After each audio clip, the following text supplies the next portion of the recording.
Very good morning and welcome back to my channel which is teacher cool, जहाँ पे हम करते हैं पढ़ाई, concept, technical updates, career, jobs, हर चीज़ से रिलेटेड बातें। यस, हम एक बार दोबारा से आपके पास आ गए हैं एक नया लेक्चर लेके, एक नई वीडियो लेके, जो हमने बनानी स्टार्ट करी है आप व्यूअर्स की ही रिक्वेस्ट के ऊपर। तो इसी प्लेलिस्ट के अंदर आज हम एक और एडिशन करने जा रहे हैं, जिसमें हम हैमिल्टन प्रिंसिपल से ही रिलेटेड एक और नेक्स्ट स्टेप लेने वाले हैं एंड एक और छोटा सा नेक्स्ट स्टेप हम लेने वाले हैं। तो अभी तक चैनल के ऊपर जो पुराने लोग हैं जो सब्सक्राइब कर चुके हैं वेल एंड गुड, लेकिन जो नए आए हैं या जिन्होंने बार बार आने के बाद भी चैनल को सब्सक्राइब नहीं किया है, अब देर नहीं लगानी है, फटाक से आपको चैनल को सब्सक्राइब करना है, बेल आइकन को हिट करना है, ताकि हमारी हर नई अपडेट आप तक बहुत जल्दी पहुंच सके। और जाने से पहले वीडियो को लाइक करे बिना बिल्कुल नहीं जाना है। तो हम भी बिना टाइम वेस्ट करते हुए सीधा चलते हैं आज के हमारे लेक्चर के ऊपर, आज के हमारे टॉपिक के ऊपर, जिसका नाम है derivation of Hamilton's principle from Newton's law. Now Newton's law आप सबको बहुत अच्छे से पता है क्या है, जिसने हमें 3 लॉज दिए थे। सबसे पहला was principle of inertia, second was हमारा जो फोर्स का रिलेशन आया था, force was equals to mass into acceleration. यहाँ पे एक बार को हम लिख देते हैं, force is equals to mass into acceleration. Mass into acceleration क्या था, d2r बाई dt स्क्वायर, मतलब r वेक्टर जो था मेरा पोजीशन कोऑर्डिनेट का जो वेक्टर था उसका डबल डेरिवेटिव था। और डबल डेरिवेटिव को ही हम अब इस लेवल के ऊपर आने के बाद क्या लिखते हैं, mr डबल डॉट। एक डॉट का मतलब 1 टाइम डेरिवेटिव, 2 डॉट्स का मतलब डबल टाइम डेरिवेटिव, यही था। इसी को हमने हैमिल्टन प्रिंसिपल निकालना है, इसी चीज़ से स्टार्ट होके। हैमिल्टन प्रिंसिपल बेसिकली था क्या, हमारी पुरानी वीडियोस के अंदर बहुत डिटेल में मैं करा चुकी हूँ, बट एक basic statement was variation in time integral of Lagrangian comes out to be 0 which was delta L. यहाँ पे this is my Hamilton principle, integration t1 to t2 del L dt comes out to be 0।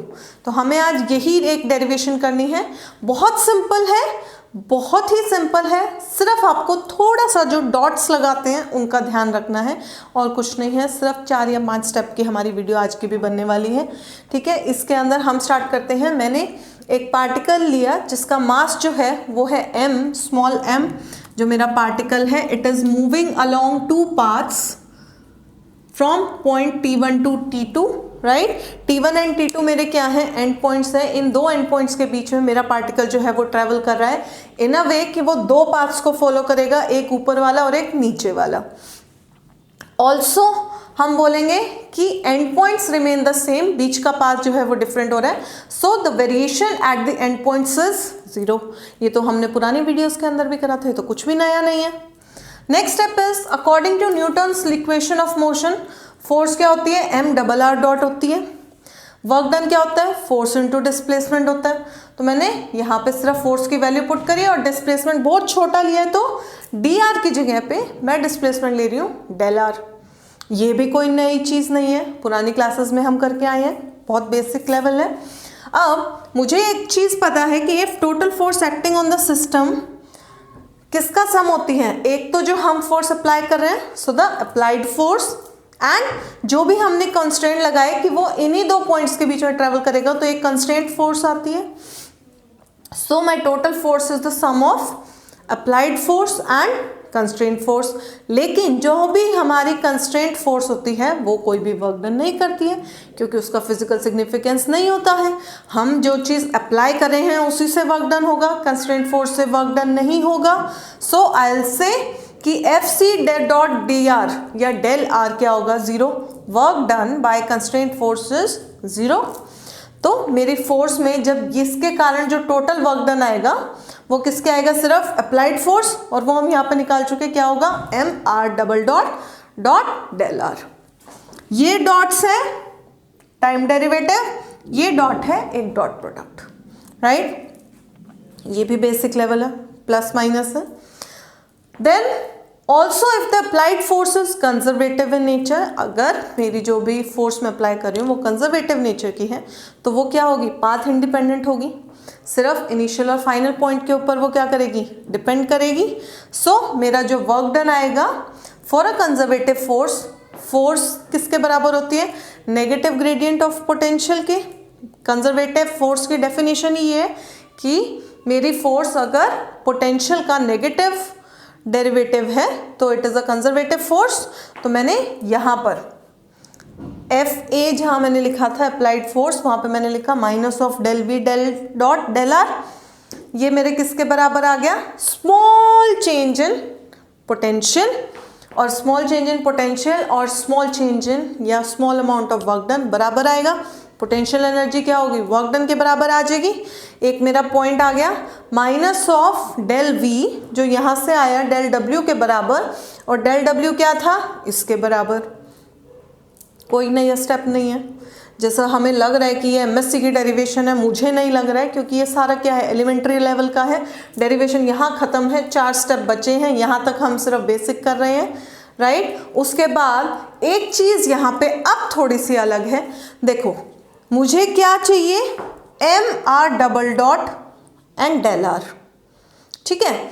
इसको मैं किसी और तरीके से भी लिखना चाहूँगी, तो मैं क्या करती हूँ? So what I will do is, इस तक पहुंचने के मेरे पास और क्या तरीके हैं? देखो हमारे पास है डेल डब्ल्यू, कहीं ना कहीं जाके मुझे इसे इंटीग्रेट करना पड़ेगा। इंटीग्रेट अगर मैं इसे डायरेक्टली करती हूँ तो एक सिंगल डेरिवेटिव बचेगा, ये इसका पॉइंट सिस्टम आएगा, थोड़ी सी मतलब अड़चन आएगी। तो मुझे इसे कन्वर्ट करना पड़ेगा ऐसी चीज़ के अंदर कि मेरा डेरिवेटिव पार्ट खत्म हो जाए आंसर के अंदर, ठीक है।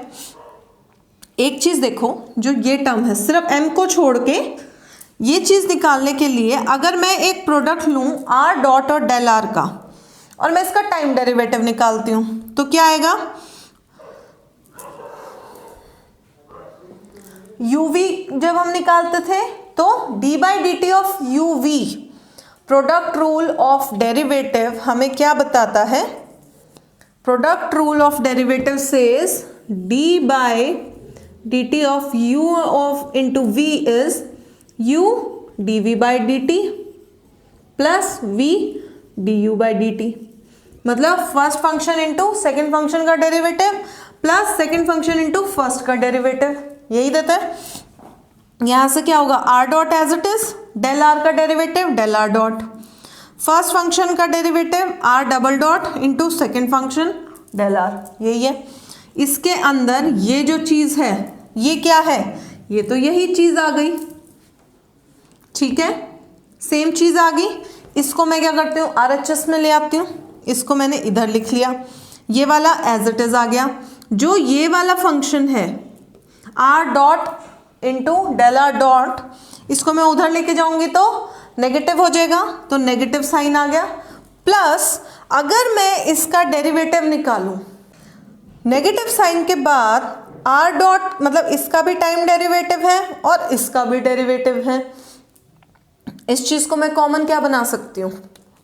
देखो अगर मुझे सिर्फ डेरिवेटिव निकालना है r स्क्वायर का, तो वो क्या होगा? 2r इंटू डी आर, यही आता है, बेसिक स्टेप है। यहाँ से डेल को भूल जाओ, एक बार डेल भी चेंज ही बता रहा है, तो डेल का जो तरीका होगा या डेल का जो ऑपरेशन होगा वो सेम नेचर का होगा। तो मैंने इसको क्या लिखा? बेसिकली आर डी आर मेरे पास था, तो आर डी आर से डॉट था, तो मैंने इसको लिख दिया हाफ आर डॉट का स्क्वायर। मतलब अगर मैं हाफ आर डॉट का स्क्वायर का डेरिवेटिव करती हूँ तो हाफ ये पावर का into 2 R dot as it is और डेल आर डॉट, सेम चीज़ आ रही है, तो मैंने उसे इस फॉर्म में लिख दिया। बेसिकली ये जो मैंने निकाला, यहाँ पर मुझे काइनेटिक एनर्जी तक पहुँचना है, क्योंकि लैग्रेंजियन के अंदर पोटेंशियल हम कहीं ना कहीं से लेके चल रहे हैं, काइनेटिक एनर्जी को नहीं लिया। काइनेटिक एनर्जी का एक्सप्रेशन क्या होता है? फोर्स का ये था, तो काइनेटिक एनर्जी क्या होता है? हाफ एम वी स्क्वायर, मतलब D R by D T का whole square. Half R dot square तक हमें पहुंचना था, तो इसलिए मैंने इसे इस तरीके से लिख दिया। ये चीज़ इसकी जगह पे एज इट इज पुट कर देते हैं, और यहाँ से देखो m इन दोनों से मल्टीप्लाई हो जाएगा, तो सेम चीज़ मैंने करा। ये किसके बराबर था? ये वाला expression minus of del V as it is, और m into D by D T R dot del R minus ये देखो, ये जो मैंने बनाया था m से मल्टीप्लाई होते ये क्या निकल के आया, काइनेटिक एनर्जी। एंड ये किसके बराबर है, mr double dot del R के। सिंपल है। सिर्फ देखो है यहाँ पे भी एलिमेंट्री, सिर्फ थोड़ा सा फेरबदल है कि मुझे एक चीज को इधर का नाम बता रखा है। बेसिकली मुझे क्या चाहिए, यहाँ पे तुम्हारा नाम सपोज है राहुल, बट मैं तुम्हें राहुल नाम बुला के मैं तुम्हें बुलाऊंगी, तुम हो केशव के बेटे विनोद के बेटे राहुल। केशव तुम्हारे दादाजी, विनोद तुम्हारे फादर, तुम राहुल। सो बेसिकली मैं विनोद को मैं केशव को जानती हूं, तो मेरे लिए तुम क्या होगे, केशव के पोते। सिमिलरली मुझे यहाँ पे इसको बनाना था काइनेटिक एनर्जी में कन्वर्ट। मुझे काइनेटिक एनर्जी पता है, तो घूम फिर के मैंने क्या किया है, उसको नाम दे दिया काइनेटिक एनर्जी की टर्म्स में, और यहाँ से लिखा एज इट इज। अब देखो माइनस डेल वी नीचे आ गया एज इट इज, ये वाली टर्म एज इट इज, और माइनस डेल ये क्या है, T kinetic energy, minus del T को इधर ले आओ तो प्लस हो जाएगा, प्लस डेल टी माइनस का डेल वी है। दोनों के अंदर डेल क्या है, कॉमन, मैंने कॉमन लिया टी माइनस वी। ये टी माइनस वी क्या होता है, लैग्रेंजियन। सो डेल्टा एल क्या आया, ये वाला expression as it is. Hamilton principle के लिए करना क्या होता है, लाइन इंटीग्रल, इंटीग्रेट कर देते हैं भाई t1 से t2 तक, इसी चीज को एल डी टी यहाँ पे करा। देखो अब m कांस्टेंट है तो इंटीग्रेशन में उसका कोई भी रोल प्ले नहीं होगा। डी बाई डी टी ये दोनों आपस में डायरेक्ट कैंसिल हो जाएंगे। मेरे पास डायरेक्टली क्या आएगा, आर डॉट डेल आर का पॉइंट्स पुट करना है t1 से t2 तक, लेकिन t1 और t2 के ऊपर कोई वेरिएशन है ही नहीं, तो वेरिएशन नहीं है तो ये क्या आ जाएगा, zero.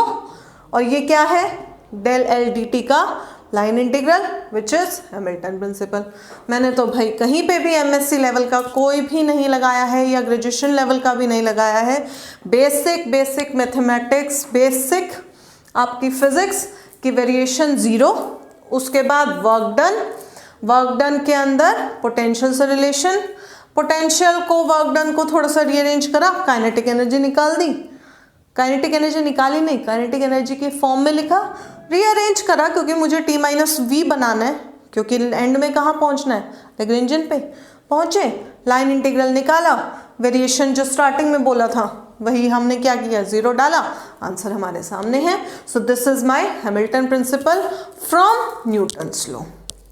Now this is one major topic जो बच्चों को लगता है बहुत ज़्यादा मुश्किल, लेकिन ये मुश्किल नहीं है, बेसिक है। बेसिक में भी अगर आप कंफ्यूज होते हैं तो दैट मीन्स आपकी प्रैक्टिस में कमी है।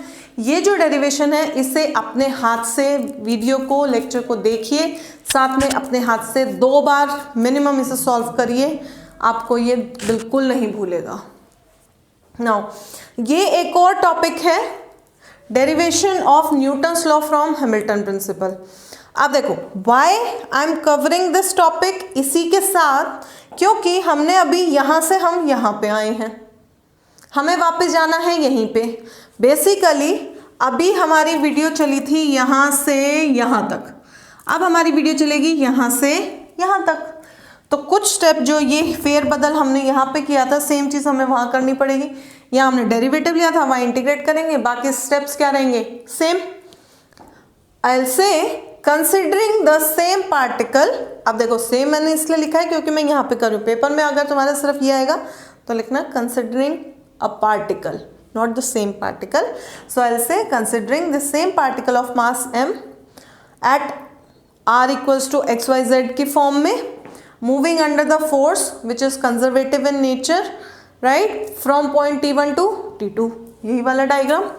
उसके बाद देखो कंजर्वेटिव फोर्स है तो नेगेटिव ग्रेडियंट ऑफ पोटेंशियल आएगा, मुझे पता है। वर्क डन क्या आएगा, F डॉट डी आर होता है, F की जगह पे ये पुट कर देंगे, minus del V del R, और ये किसके बराबर है, minus of del V।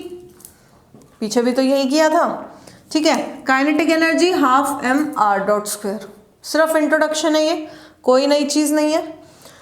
Finding the time integral, मेरे पास वर्क डन आ गया, वर्क डन से मैंने पोटेंशियल का रिलेशन निकाल दिया। ठीक है, न्यूटन लॉ मुझे निकालना है, हैमिल्टन का अब मुझे पता है, तो हैमिल्टन का time integral of Lagrangian according to Hamilton principle क्या आना चाहिए, 0। वैल्यू पुट करते हैं, del L del D T should come out to be 0। L की जगह पे टी माइनस वी पुट करेंगे।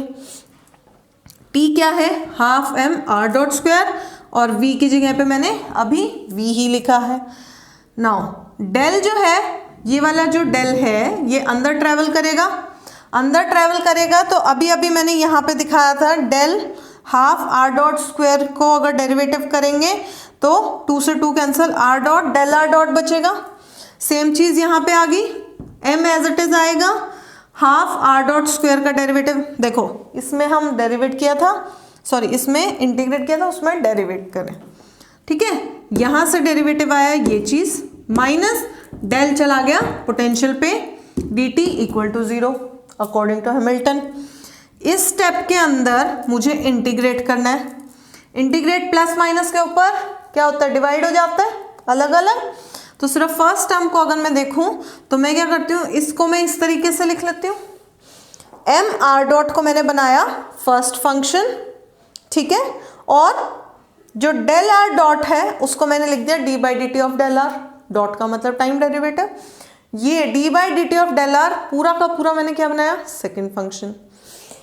यहाँ पे आप एक चीज़ पूछ सकते हैं कि मैम आप यहाँ से dt से dt को कैंसिल क्यों नहीं करें, इसलिए नहीं करें क्योंकि मेरे पास r डॉट है। अगर सिर्फ m होता, मतलब कोई कांस्टेंट होता और पूरे के ऊपर d बाई डी टी होता तो हम कैंसिल करते हैं, लेकिन यहाँ पे r डॉट है, so we can not cancel. u v dt का integration, u into integration of v dt minus u का डेरिवेटिव है ना, first function as it is, second का integration D by D T, D T इसका integration क्या होगा, del R ही आ जाएगा, माइनस फर्स्ट फंक्शन का डेरिवेटिव, मास कांस्टेंट है आर डबल डॉट हो जाएगा, into integration of first function D T. ये देखो अब मुझे क्या पता है, variation at the end points is 0, तो फर्स्ट टर्म क्या हो जाएगी, डेल आर की वैल्यू 0, ये एज इट इज बचेगा सिर्फ सेकेंड पार्ट। सेकेंड पार्ट को हम यहाँ पे पुट कर देते हैं, डेल एल डी टी क्या आएगा, minus M R double dot dot del R plus V की डेल वी क्या था, डेल वी क्या है, एफ डॉट डी आर, क्यों, क्योंकि वो वर्क डन के बराबर है, तो ये आ गया डेल आर यहाँ पे भी है, दोनों को मैंने क्या किया, डेल आर को बाहर ले लिया, डी टी हो गया, अंदर क्या बचा, minus M R double dot plus F. अब टेक्निकली दिस इंटीग्रेशन की जो एक्सप्रेशन है इट शुड बी 0 कैसे हो सकता है, या तो डेल आर डी टी 0 हो जाए, लेकिन डेल आर डी टी या डेल आर कहाँ पे 0 होगा, सिर्फ एंड पॉइंट्स पे, अलोंग द पाथ बीच में कहीं पे भी ये 0 नहीं होगा। इसको पूरे को 0 होने के लिए इसका मतलब जो भी ब्रैकेट के बीच में है उसे 0 होना पड़ेगा, तो हमने इसको 0 के इक्वल पुट करा, थोड़ा सा रीअरेंज करा, F is equals to M R double dot जो हमारा न्यूटन्स लॉ है। सिंपल, यहाँ से गए यहाँ से उल्टे आ गए, ये वाली डेरिवेशन, ये दोनों डेरिवेशन पेपर के अंदर आती हैं, अच्छे टॉपिक्स हैं, इजी टॉपिक्स हैं, और अगर 2 बार अपने हाथ से आप इसे सॉल्व कर लेंगे लिख के तो ये बिल्कुल भी मुश्किल नहीं है। प्लीज़ इसे अपने हाथ से लिख के ट्राई ज़रूर करिएगा। कोई भी आपको डाउट हो, कोई परेशानी हो तो कमेंट सेक्शन में most welcome, right. So with this I finish 2 derivations, जो बच्चों के लिए बहुत बड़ी डेरिवेशंस होती है लेकिन वो कुछ भी नहीं है, इन्हें बहुत आसान हमने आपके लिए कर दिया है। होप आपको ये वीडियो अच्छी लगी होगी, अच्छी लगी है तो लाइक करे बिना नहीं जाना है, and once again don't forget to like, share, subscribe to my channel Teacher Cool. Thank you.